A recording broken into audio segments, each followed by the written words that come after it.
Hello, everyone, and welcome to another episode of Campus Care Presents Panel Discussion. Panel discussion is a platform where educators and leaders come on board and express their viewpoints on topics related to education and society. A topic for the day is challenges and opportunities for promoting inclusive education and addressing diversity, and to express their viewpoints on the same, we have with us Mrs. Nikita Tomar, ma'am, principal of Indraprasth Global School, Noida. A very warm welcome, ma'am. Thank you so much. Thank you so much, ma'am, for being here today. Then we have with us Mrs. Ranjita Rani, ma'am, principal of Crimson World School, Agra. Very welcome, Ranjita, ma'am. How are you doing?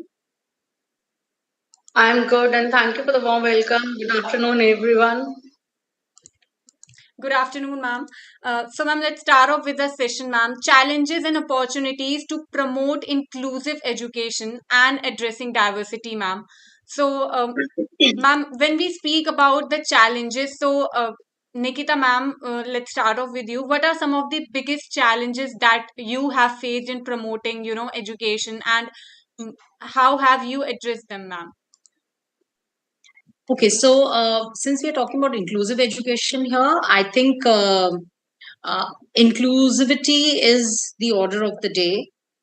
You need to make education inclusive and make sure that every single child who is a part of an educational institution is welcomed, is valued, and is accorded, the right warmth to be able to groom himself or herself into the citizen of tomorrow. So when I talk of inclusive education, there are different schools. So talking about my school as well, um, we make sure that every teacher and every educator is sensitized to the fact that every child comes with their own unique capabilities. There are children, I would not even want to say that the children are differently abled. I would just want to say that everybody is unique and is coming with characteristics that need to be honed. So there may be children who may not be able to do a certain thing because of maybe some kind of physical disability that they suffer from, or a learning disability. But at the same time, we need to tap whatever they are good at and make sure that we encourage that in these students. So first and foremost, what I feel as an educator is that sensitize your teachers, the entire community who's involved, all stakeholders, about being inclusive in their approach, not being somebody who's biased, who has judgments about children. Because usually what happens is we put tags and labels on children, and we say so and so is very bright and so is not as bright, and so faces issues, or even to the extent of the correct terminology. So a lot of people still use a word like handicap. A lot of people have still not started using terminology like differently abled. So just sensitize your staff to the fact that there are different kind of children coming to you to study. Suspend all your judgments, suspend your biases, your prejudices. Treat everyone as equal. They are all, just treat them as as you would treat people from your country, because it's a diverse setup. People come from different places with different traditions and cultures, and include them all. So I think sensitization of staff takes you a long way, making your school inclusive and making sure that the infrastructure and whatever you're providing to the children also is inclusive by nature. So when it comes to talking about ramps, about lifts, about little things that you have in places, washrooms which are designed for the differently abled. So it just shows that you thought of them when you were planning everything that you do, including your lessons. So the ICT tools that you use, everything and anything that you plan should be to include every single child in the school. So that's my take on inclusive education. Absolutely, ma'am. Thank you so much, Nikita, ma'am. Over to you, Ranjita, ma'am. Firstly, would you like to add something to Nikita, ma'am? And also, ma'am, what challenges have you faced when you are, introducing, when you are promoting inclusive education, and how have you addressed them, ma'am?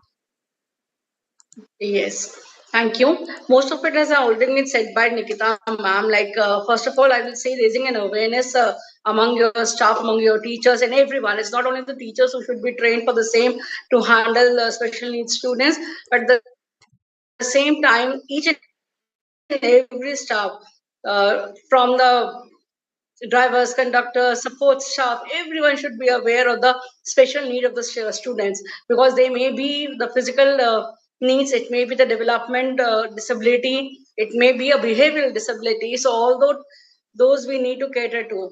The first and foremost important thing is the training, whether it's the pre-training of the teachers, the in-service training, the professional development, because as ma'am said, they need to know the terminologies. They need to identify. Many a times they are not even able to identify that the students goes on like this for the whole of the sessions, and we are not able to improve upon them. Many a times the students, the parents are also not able. So that is a time when we have to identify at the right time, talk to the parents, guide them about the right institution to get it diagnosed, okay, to find the special need that a child is having, and then addressing it accordingly.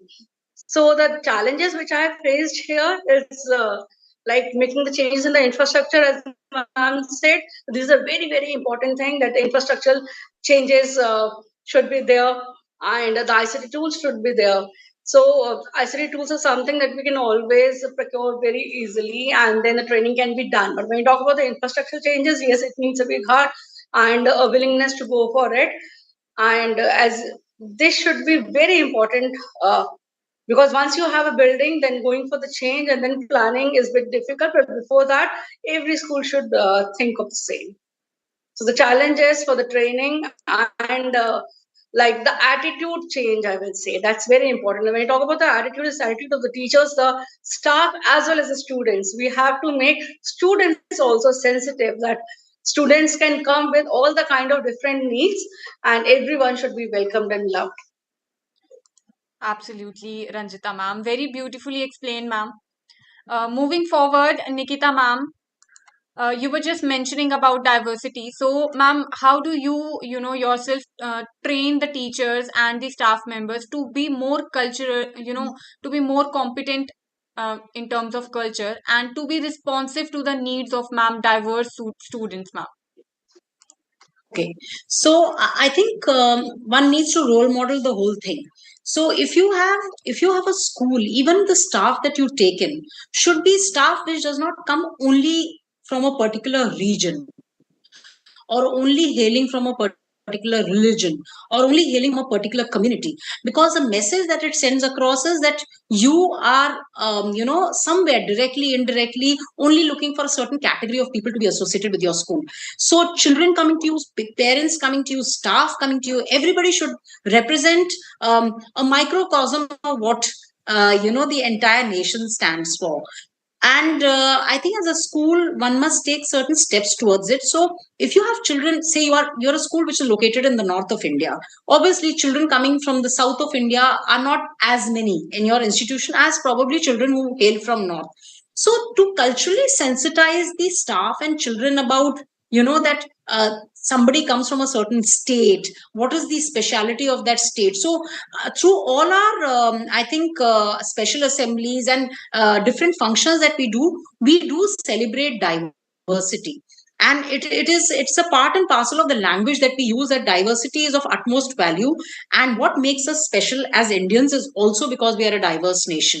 We are a nation which values diversity in terms of language, religion, tradition, culture, including your food habits, your the way you dress up. So I mean, after having witnessed so much of diversity, if we are not able to imbibe even an iota of it in our day-to-day dealings with each other, and having respect for somebody who comes from a different background, then we've not achieved what we need to achieve as educators. So in the school, through every little thing that you say, you somewhere convey it as an intangible thing, that this is something that is non-negotiable. Everyone needs to be respected, and you need to appreciate one another, because you bring some element of uniqueness with you, even if it is your language.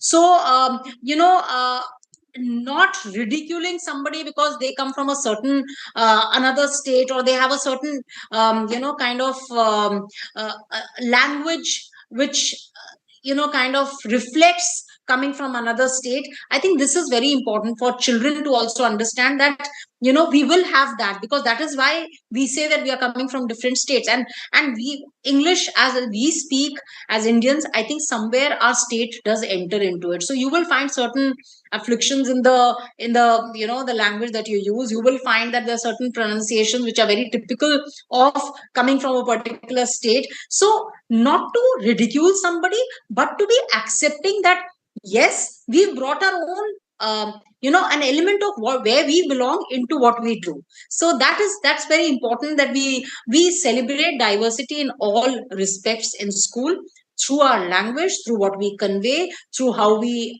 take in the staff, the children. It should represent every single aspect of what you believe in. Yes, ma'am. Very beautifully explained, ma'am. I think accepting it's really important when it comes to diverse students, ma'am. Moving forward, Ranjita ma'am, firstly, would you like to add something to ma'am? And also, ma'am, how do you train your teachers and staff member to be, ma'am, more competent in terms of culture and to be more responsive to the need of diverse students, ma'am?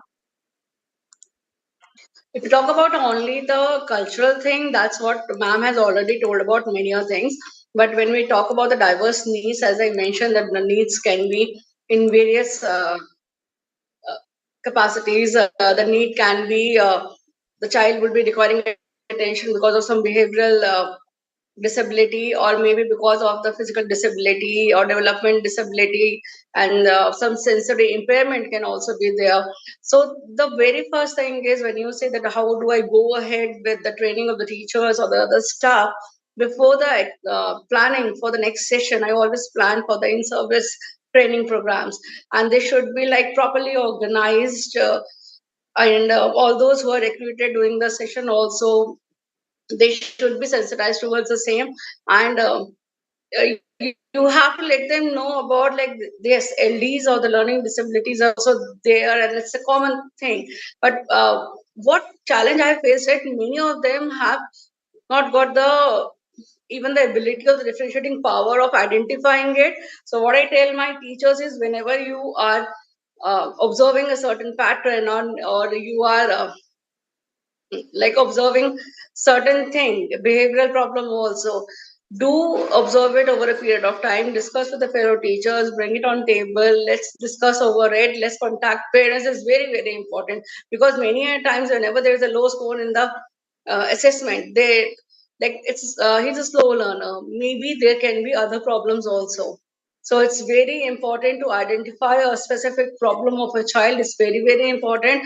Why a child is indulging in certain kind of behavioral pattern, that's very important. So when I plan for the trainings is also being scheduled like this, that okay, and the topics are like obviously decided upon before only, that okay, the identification of different kind of special needs should be there, and how to deal with them, how to like how acceptance will be there, what are the different changes, or where all we can bring a difference, what will be the assessment patterns for the same, because they cannot be assessed the way the other students are being assessed. So these, as I said, the attitude change, and again the identification of the special need, and then dealing with them, then to bring a change in their lives. So each and every step has to be planned and dealt accordingly. Absolutely, ma'am. Nikita ma'am, would you like to add something to Ranjita ma'am?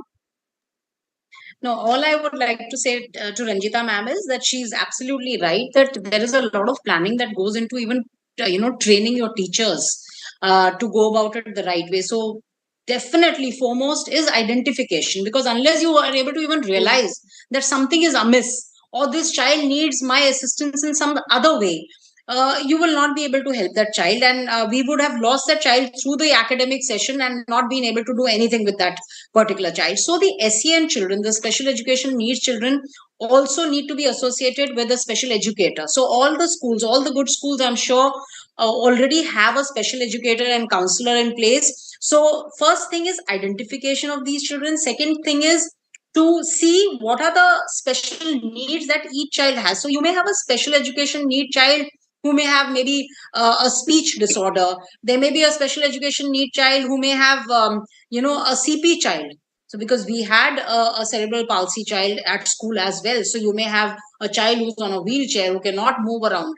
But as far as we are concerned, for us, each child is the same. So you don't look at what hinders them from getting education. You are looking at in what way can you step forward and go the extra mile, bringing that to their table.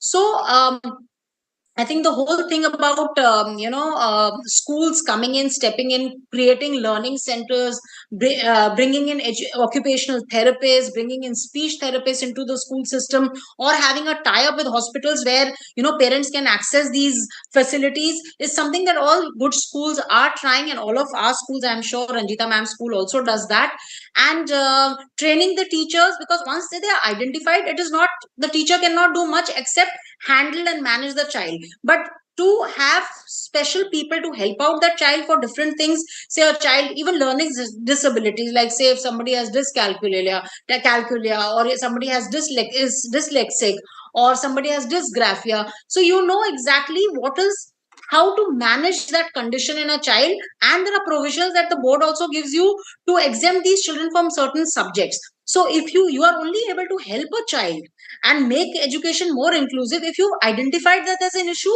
and there is a way out of that issue, and you tell the child that okay, you're not able to do this but you're good at this, there are alternatives that are available in the board, please opt for it, and reduce the burden and the stress on the child, because the child has an issue and the child cannot do certain subjects that other children. So I think that makes us inclusive. When you are trying to find ways forward for children who cannot manage so-called the regular curriculum, then you are making education more inclusive. You are making your institution more inclusive because you are looking for ways and means of bringing the child on board. So I think in terms of that, everybody faces challenges, because challenge is the identification, challenge is the training of the teachers, challenge is to find people who are trained to deal with these children. Every place and every maybe a school cannot necessarily find good trained special educators, because they are also difficult and rare to come by. So we have to work towards all these things to make sure that we overcome the challenges and we are able to reach out to each and every child who's a SEN child. Absolutely, ma'am. And I think in the end, it's, it is very important for us, for the schools, to promote inclusive education and to address diversity. Thank you so much, Nikita ma'am. Thank you so much, Ranjita ma'am, for being here today. And thank you for taking out your precious time. It was lovely having you on board, ma'am. Thank you so much for having us. Thank And thank you. you, Ranjita ma'am. It was nice listening to you and your views, because somewhere I think, as all of us who are in the same field, it's nice to hear that everybody agrees with certain things that we all are facing on a daily basis. Thank you. Thank you. Thank you, ma'am. Thank you, and thank you, Nikita ma'am. Thank you. Sorry. And for all the viewers watching us out, do not forget to subscribe to our channel for more stuff like this. Thank you, ma'am. Have a great day. Bye-bye. You too. Bye-bye. Thank you. Bye-bye.